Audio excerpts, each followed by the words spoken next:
할렐루야. 오늘 금요일 새벽에 오신 여러분을 환영하고 축복합니다. 우리 인사 한번 나누겠습니다. 잘 오셨습니다. 말씀의 은혜 받으십시오. 오늘 금요일 새벽 가운데 데살로니가전서 3장 말씀을 통해서 우리에게 주시는 말씀은 주 안에 굳게 서라, 주 안에 굳게 서라라고 하는 제목으로 우리가 은혜를 받고자 합니다. 데살로니가 교회는 사도 바울이 목회를 했지만 아주 짧게 목회를 했습니다. 방해가 심했습니다. 사람들의 방해가 심했고 사단의 방해가 아주 심했던 곳. 그래서 오래 사역을 하지 못하고 2, 3주 정도, 3주간의 아주 짧은 새 안식일을 보내면서, 짧게 안식일을 보내면서 3주간의 안식일을 보내면서 교회를 세웠는데, 이 데살로니가 교회에 오래 있지 못하고 베레아 교회로 베레아로 넘어가게 되고, 베레아로 넘어가면서 사도 바울은 사도행전 17장 17 말씀 가운데 베레아에 있는 사람들은 데살로니가에 있는 사람들보다 더 신사적이고 너그러워서, 이런 말을 쓰기도 합니다. 왜냐하면 데살로니가에서 너무나 핍박을 많이 받았고 너무나도 힘든 시간, 근데 데살로니가 있는 교회의 성도들은 참 좋았습니다. 열심히 있었고 참 신실한 마음으로 말씀을 받았던 것을 생각하고 있습니다. 회고하고 있습니다. 그래서 이 3주간의 시간이지만 그는 생각나고 또 생각나는 교회가 바로 이 데살로니가 교회였습니다. 그래서 이 사도 바울은 베레아에서 또 교회를 개척했지만도 데살로니가 지역에 있던 사람들이 베레아에까지 와서 또 흔드는 거예요. 누가 있냐면 유대교주의자들이 사도 바울을 끊임없이 핍박하고, 사단에 붙잡혀 있던 사람들이 사도 바울을 통하여서 예수 그리스도의 복음이 흘러가는 것을 막고 제어하고 방해하는 일들이 끊임없이 일어났던 것입니다. 마치 우리가 수요 예배 드릴 때 느헤미야가 하나님의 감동을 받고 성벽 건축을 하려고 했을 때 사단에 의해서 충동질을 받았던 산발락과 도비야와 게셈, 아라비아 사람들, 그런 사람들에 의해서 끊임없이 성벽 건축을 하는 그 일들 자체가 방해를 받았던 것처럼 사도 바울의 일들이 끊임없이 방해를 받았던 것을 보게 됩니다. 이렇게 우리가 방해를 받게 될 때 어떻게 해야 되는가? 마음을 굳건하게 하고 주 안에 굳게 서야 할 줄로 믿습니다. 오늘 말씀 가운데 보면 이렇게 사람이 하나님의 부르심을 받고 먼 길을 떠나서 선교 사역과 복음 사역을 진행해 나가는 과정 가운데 처음부터 부딪히고, 사도 바울은 이 빌립보 교회에서도 부딪히고 데살로니 교회에서도 부딪히고 베레아 교회에서도 부딪히고 가는 곳곳마다 부딪히고 감옥에 들어가게 되었습니다. 그래서 결국은 더 이상 잊지 못하고 오늘 3장 말씀 가운데 보면 참다 못하여 더 이상 잊지를 못하여서 아덴으로 갔다고 했습니다. 아덴이라고 하는 것은 성경에 보면 아덴으로 나와 있는데, 아덴은 바로 아테네를 말하고 있습니다. 그래서 사도행전 16장 17장을 보면 아테네로 넘어가서 고린도 지역으로 가서 복음을 전하고 있었다라고 말씀을 하고 있습니다. 바울과 실라는 함께 움직였고요. 감옥까지 들어갔다 나왔죠. 그래서 이 지역에 대해서 있을 수가 없게 됐습니다. 그것 또한 사단의 방해가 있었지만도 하나님의 뜻 가운데 계속 옮겨다니면서 복음을 전하게 하시는 하나님의 뜻이 있었고, 사도 바울과 실라와 또 디모데가 함께 있었는데 디모데는 얼굴이 드러나지 않았습니다. 디모데를 이곳 데살로니가 교회로 파송하게 됩니다. 얼굴이 드러나지 않았기 때문에 이 사람은 아직 누군지를 잘 모르는 거예요. 그래서 오늘 말씀 가운데 2절 말씀 가운데 우리 형제 곧 그리스도의 복음을 전하는 하나님의 일꾼인 디모데를 너희에게 보내노니. 왜 보내느냐? 왜 디모데를 보내느냐? 디모데는 사도 바울에게 있어서 믿음으로 낳은 아들입니다. 디모데를 껴안고 있으면 더 좋아요. 디모데를 품 안에 품고 있으면 전도사로 사용하면 훨씬 더 좋아요. 하지만 이 교회를 너무나도 사랑하기 때문에 자기의 분신과도 같은 디모데를 어떻게 합니까? 떼어주는 거예요. 떼어줘. 오늘 2절 말씀 가운데 보면 디모데를 이 교회 가운데 데살로니가 교회에 띄워주고 남겨주고 보내어주는 이유, 자기 개인으로 생각한다고 하면 보내는 것이 싫어요. 사실은 자기 개인으로 생각한다면 안 그렇게 했으면 맞죠. 자기 개인으로 생각하면 계속 데리고 있고 싶고 자기를 수종들게 하고 싶고 자기 사역에 이롭게 하고 싶지 왜 데살로니가 교회로 파송하겠습니까? 그런데 오늘 말씀 가운데 보면 그 교회, 참 힘들게 하였던 그 교회, 너무나도 고생하였던 그 교회를 사랑하는 마음을 주님께서 주셨기 때문에 그 교회를 위로하기 위해서 오늘 2절 말씀 가운데 보면 이는 너희를 굳건하게 하고 그리고 너희 믿음에 대해서 위로하고 3절에 보면 아무도 이 여러 환난 중에서 흔들리지 않게 하게끔 위해서 디모데를 파송하는 이유를 너희를 더욱더 굳건하기 위해서 디모데를 파송해서 흔들리지 마라. 사도 바울이 비록 없지만도 바울과 실라가 없지만도 디모데를 통해서 교육자를 새롭게 보냄을 통해서 굳건하게 믿음을 세우게끔 하기 위해서 디모데를 파송하였고 그리고 새로운 한 사람 바울과 실라가 없지만도 새로운 하나님께서 바울과 실라를 통해서 디모데를 보내는 것을 통해서 위로를 얻게끔 하기 위해서 그리고 환난이 많지만도 환난 가운데서 전혀 흔들리지 마라 라고 하는 의미로 디모데를 파송했다라고 볼 수가 있습니다. 우리가 이렇게 환난 가운데서도 사단의 여러 가지 작동과 작용과 방해가 있지만도 우리가 흔들리지 않는 인생을 살기 위해서는 끊임없이 움직여야 됩니다. 여러분 자전거 타보셨죠? 맞죠? 저도 자전거 타는 것을 이렇게 좋아하는데 자전거 신앙이라는 말을 제가 한번 붙여보고 싶습니다. 자전거 신앙. 자전거는 두 발로 타는 것입니다. 오토바이도 두 발로 타지만 그것은 엔진으로 가는 것이기 때문에 근데 자전거는 페달을 굴리는 거지 않습니까? 끊임없이 굴려야 돼요. 방해가 있지만 또 오르막이 있구나. 오르막이 있어도 오르막이네. 힘드네. 멈추어버리면 넘어지는 거예요. 사도 바울이 데살로니가 교회에서 방해가 있어서 베레아로 넘어가고 베레아로 갔는데도 불구하고 데살로니가에 있는 사람들이 또 방해를 하니까 아덴으로 갔고 끊임없이 움직이는 거예요. 자전거 신앙이 무엇입니까? 끊임없이 움직이는 거예요. 방해가 있다 할지라도 내가 그만두고 털썩 주저앉는 순간 어떻게 돼? 멈추는 순간 신앙을 멈추는 순간 사역을 멈추는 순간 쓰러지고 넘어지고 엎어지게 된다라고 하는 것.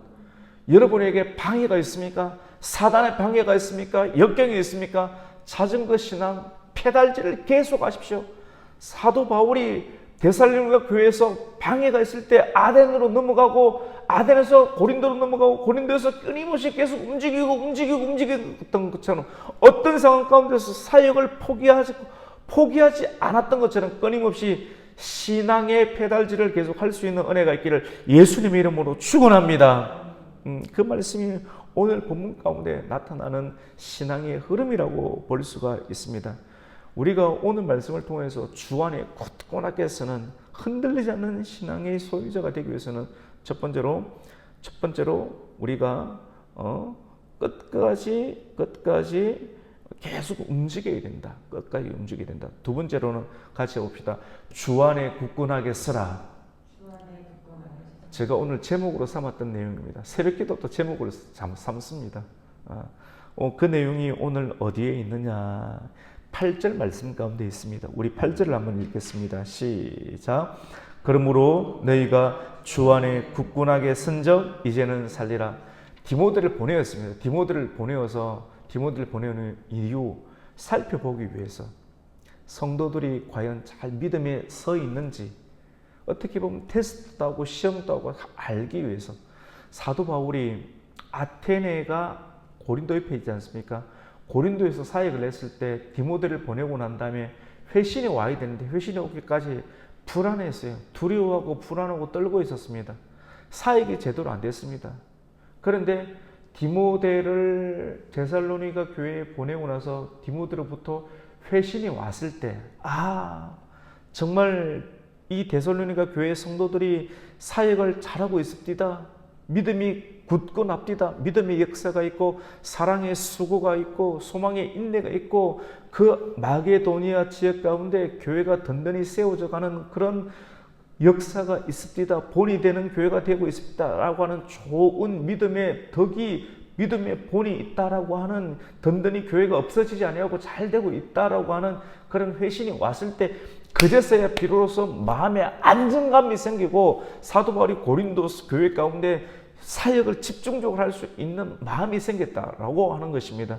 오늘 사도 바울은 이 디모데를 보내고 나서 디모데로부터 회신이 온 이유 가운데 오늘 그 이야기를 듣고 7절 말씀 가운데 이러므로 형제들아 우리가 모든 궁핍과 환난 가운데 너희를 믿음으로 말미암아 너희 믿음으로 말미암아 믿음이 잘 되고 있다는 소식을 듣고 너희에게 뭐를 받았습니까? 위로를 받았다. 그래서 그러므로 너희가 주 안에 굳게 서 있다는 소식을 듣고 디모데를 보내고 난 이후 디모데로부터 소식을 듣고 이제는 우리가 같이 봅시다. 살리라. 이제는 살겠다. 아이고, 이제 내가 살겠다. 잘 도착했다는 소식을 듣고 잘 살고 있다는 소식을 듣고 잘 믿음으로 굳건하게 하고 있다는 소식을 들으니 이제 마음이 편안하고 내가 사역에 집중할 수가 있겠구나 라고 하는 바울의 말이 바로 이제는 살리라 라고 하는 그 내용입니다. 여러분 그렇습니다. 주 안에 굳건하게 서 있을 때 하나님도 마음이 평안한 것이죠. 맞죠? 예수님도 마음이 평안한 것이죠. 주 안에 있을 때 마음의 평강이 있는 줄로 믿습니다. 주 밖에 있으면 안 되는 우리의 자녀들이 주 밖에 있잖아요. 우리의 가정들이, 우리의 자녀의 가정들이, 우리의 자녀의 사업들이 주 밖에 있으면 안 돼요. 주 안에 있어야 됩니다. 우리가 기도할 것이 우리의 자녀들, 우리의 기업들이 주 밖에서 이렇게 일을 하고 있는데 하나님 안 됩니다. 우리와 우리의 자녀들의 삶과 우리의 손주와 우리의 자녀들과 우리의 교인들, 우리의 교우들이 주 안에 있어야 할 줄로 믿습니다. 이렇게 중보 기도를 해야 되는 것입니다. 오늘 새벽에 우리 기도줄을 잡아야 되는데 우리의 자녀들이 주 안에 있게 하여 주시옵소서. 그래서 우리 부모의 마음이 바울은 부모의 심정이지 않습니까? 주 안에 굳게 서 있은 즉 이제는 살리라. 부모의 마음이 살리라. 이 마음이 우리 마음이 되기를 원합니다. 라고 하는 그런 기도를 올려야 할 것입니다. 마지막 세 번째, 우리는 어떻게 굳건하게 설 수가 있는가? 정말 신앙으로 굳건하게 서야 하는 것입니다. 마지막 우리가 오늘 13절 말씀 가운데 우리가 한번 읽어보겠습니다. 마음을 굳건하게 하시는 하나님의 메시지가 있습니다. 시작. 너희 마음을 굳건하게 하시고 우리 주 예수께서 그의 모든 성도와 함께 강림하실 때 하나님 우리 아버지 앞에서 거룩함에 흠이 없게 하시기를 원하노라. 너희 마음을 굳건하게 하시고 우리 주 예수 그리스도께서 그의 모든 성도와 함께 강림하실 때 마음을 굳건하게 할 수 있는 것은 종말의 신앙입니다. 종말의 신앙. 성도의 마음이 오늘날 우리가 마음이 흔들리지 아니하고 굳건해지기 위해서는 종말의 신앙. 우리가 주 예수께서 그의 모든 성도와 함께 강림하실 때 주 예수님께서 다시 재림하는 재림의 신앙으로 무장할 때 주님께서 다시 오신다. 우리 자녀들아 예수님 다시 오셔. 그 이야기를 해줘야 되는 거예요. 피식 웃을 수도 있어요. 언제 오신다고. 하지만 아니야. 주님께서 다시 오셔. 내가 너를 위해서 기도하고 있어. 주님께서는 구름 타고 올라가신 그 모습 그대로 다시 오셔. 모든 사람들을 심판하실 거야. 선악간에 심판하실 거야. 우리가 깨끗해야 돼. 그래서 주 예수께서 그의 모든 성도와 함께 강림하실 때 하나님 우리 아버지 앞에서 거룩함에 흠이 없게 하시기를 원하노라. 우리가 정말 거룩해야 됩니다. 그래서 주님 다시 만나게 될 때 우리가 어떻게 해야 되는가? 거룩해야 돼. 흠이 있으면 주님께서 선과 악 간에 심판을 하실 텐데 악이 있으면 지옥으로, 흠이 있으면 지옥으로, 흠이 없고 선이 있고 믿음으로 깨끗하게 되어 있는 사람은 하나님께서 선한 하나님의 상을 주신다고 우리에게 말씀을 하고 있습니다. 그래서 종말신앙은 굉장히 중요합니다. 종말신앙을 통해서 사람이 하나님을 의식하게 만들고 하나님을 의식함으로 올바른 길을 가게끔 하시는 하나님의 은총이 있게 됩니다. 종말신앙. 주님께서 열처녀 비유를 우리에게 말씀하셨죠, 맞죠? 그래서 슬기로운 5처녀가 있고 어리석은 5처녀가 있습니다. 어리석은 5처녀는 등잔은 있는데 등잔에 기름이 없습니다. 등대는 있는데 기름이 없습니다. 경건의 모양은 있는데 경건의 능력이 없습니다. 슬기로운 처녀는 무엇입니까? 등잔도 있고 등잔을 태울 수 있는 뭐가 있습니까? 기름이 있습니다. 차이가 무엇입니까? 경건의 능력, 등불을 태울 수 있는 불이 있다라고. 마지막 시대는 어둡다고 했습니다. 다들 예수를 믿는 모습들은 있습니다. 슬기로운 처녀와 미련한 처녀 사이에 모습들은 예수를 믿는 모습들이 있는데 다들 캄캄한 시대에 있기 때문에 등불을 밝히고 있는 기도의 등불, 말씀의 등불, 사랑의 등불, 은혜의 등불, 가장 중요한 기도의 등불이 없다라고 하는 것입니다. 우리가 마지막 종말의 신앙으로 우리가 무장하기 위해서는 기도의 등불로 무장해야 할 줄로 믿습니다. 기도의 등불로 무장하고 거룩함으로 무장하여서 다시 오실 주님을 맞이할 수 있는 그것이 주 안에 굳건하게 쓰고 마음을 굳건하게 하는 흔들리지 않는 성도의 비결이라고 오늘 데살로니가전서 3장 말씀은 우리에게 말씀해 주고 있습니다. 오늘 새벽 말씀 가운데 주신 이 3장 말씀을 통하여서 주 안에 굳건하게 쓰고 굳건하게 쓰므로 흔들리지 않는 성도, 종말신앙으로 무장하여서 하나님 앞에 든든히 세워져 갈 수 있는 교회와 성도와 가정이 되시기를 예수님의 이름으로 축원합니다. 아멘. 하나님 아버지 감사를 드립니다. 오늘 데살로니가전서 3장 말씀을 통해서 주 안에 든든히 굳게 설 수 있는 성도의 가정이 되게 하여 주시옵소서. 종말신앙으로 든든히 무장하게 해주시고 종말신앙의 2가지 거룩함으로 흠이 없게 보존되게 해주시고 여분의 기름으로 기도신앙을 통해서 이 마지막 시대 가운데 기도의 등불로 빛을 발할 수 있는 성도가 되게 하여 주시옵소서. 예수님의 이름으로 기도드립니다. 아멘.